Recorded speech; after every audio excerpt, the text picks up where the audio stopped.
नमस्कार। परिवार रे श्रद्धा स्नेह भल पाइबार आवश्यकता केते जरूरी, यह आमे केतेबेले अनुभव करिबा जेतेबेले आमे एक निर्दिष्ट प्रकार बाधा विघ्न को सामना करिबा एवं से विघ्न आसीबा क्षण के परिवार थिबा सदस्य मानकर स्वल्प बहुत सहयोग बा आदर बा स्नेह से समस्याटी दूरे जाए।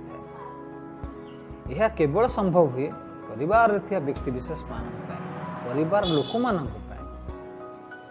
मन करंतु आपण पाखरे आपण को छाड़देले कहीं ना भावतु आपणकर विपद समय आपणकर असुविधा समय आपण क्या डाकिबे, किए आपण कथा शुणिबा, आपण किए साहाय्य करिवो, किए आपण पई कांदिबो, किए आपणकर कष्ट को बुझी पारिबो, दुख को लाघव करिवो, केवल परिवार सदस्य मान विशेष कर परवर्ती मुहूर्त रे आपणकर घनिष्ठ बंधु हुंतु बा आपणकर हिताकांक्षी हुंतु आपण सहयोग करि पारंती, साहाय्य दे पारंती, किंतु सर्वप्रथम आपण को साहाय्य सहानुभूति आदर आपण परिवार मिलता है।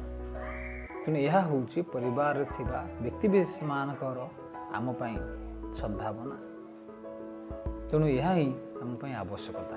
तेबे ए कथा को भल भाव अनुभव करिबा विचार करिबा द्वारा आम पाखरे ईश्वर बरादरू थिबा बंधन संपर्क रे बांधी होइथिबा लोक माने केते जरूरी केते आवश्यक थरे अनुभव निश्चित भाव रे करि परिबा।